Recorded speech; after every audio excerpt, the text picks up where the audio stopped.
So it is currently 5:30 in the morning. I'm actually on my way to work. Not just to any place, I'm actually going to one of our freestanding ERs. And if you watched my previous video, you know that I work at both a main hospital as well as freestanding. And a freestanding ER is just like it sounds. It's an ER that's not attached to a primary hospital. Well, technically it's not attached. If I have to admit a patient or send a patient over to the main hospital, it's a seamless process. But yeah, today I am working a 12-hour shift. So we are about to get some Celsius so I can wake up a little bit, and I will see y'all soon.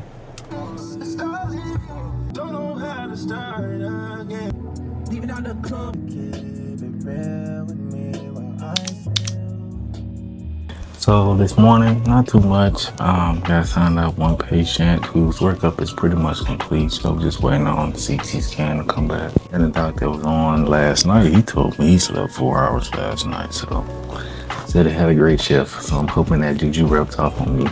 But last time I worked, I left about 5 notes unfinished. So while I'm hanging out for a little bit, I'm going to finish those notes. See y'all soon.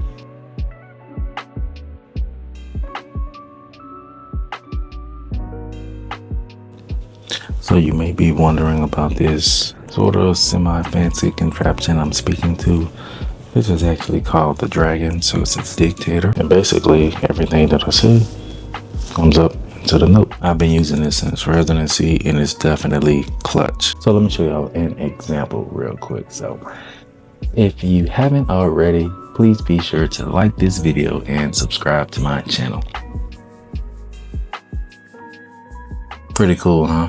So after freestanding, you're pretty much going to have everything that you need to run a show. You're going to have a trauma bay full of all the equipment that you need.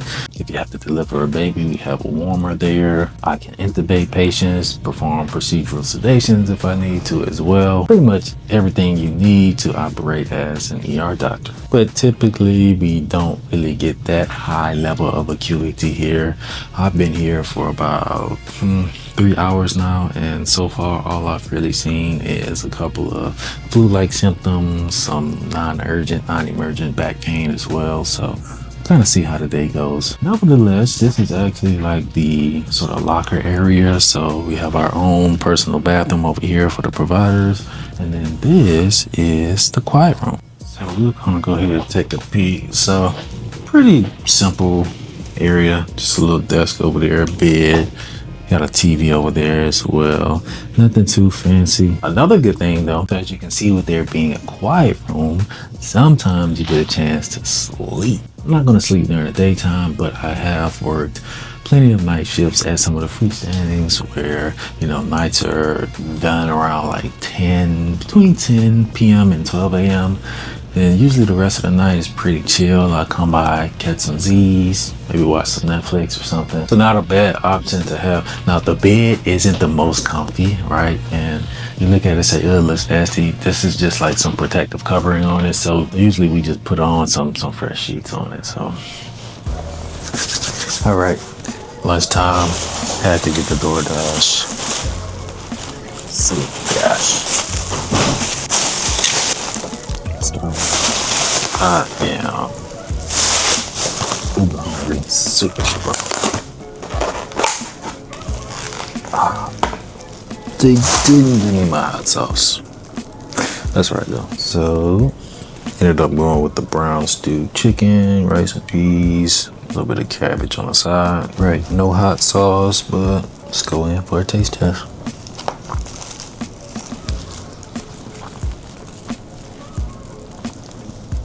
A good flavor. Let's still use the hot sauce, but not bad.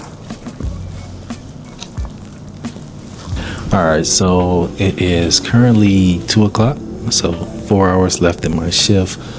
Definitely looking forward to that, by the way.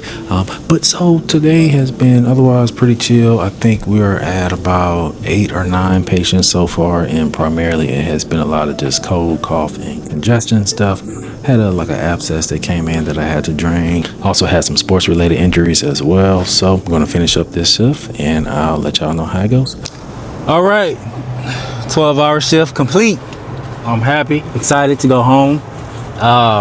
Today was cool, you know. So the freestandings are a lot different from the main site. So the acuity is so much different. So I didn't admit any patients at all today. Typically, if I'm working at my main hospital, I'm going to be admitting around 33% of my patients. So pretty much every third patient I see is going to get admitted, most likely. Some days are different, but here it was just a lot of cold, cough, congestion.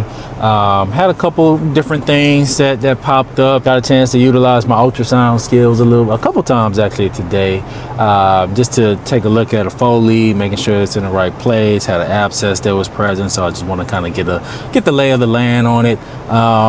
Otherwise, you know, cool shift. Got a lot of time to really just take care of some things that I had to take care of personally, which is always a plus. But right now it's actually time to get some crawfish. I don't know where y'all from. I'm from New Orleans, so I love crawfish. It is Friday. I actually have to go back to work tomorrow at 6 a.m. This time at the main site, so it's going to be a completely different experience. But yep, looking forward to sharing more and more content with y'all. I hope this helps if you're kind of trying to figure out what you want to do in life, and if you're, you know, considering different routes and different avenues. You know, try emergency medicine. There's so many different options that you can do. You can do, you know, trauma, you can do academic, you can do community, you can work at some of the smaller hospitals if you want to. You can travel nationwide. You can work in urgent cares. If you're fellowship trained, you can open up your own clinic, for example, like in sports medicine or pain medicine. So a lot of different things to consider. Again, hope this video helps. If you haven't done so already, hit that like button, hit that subscribe button, and I'll see y'all on the next video.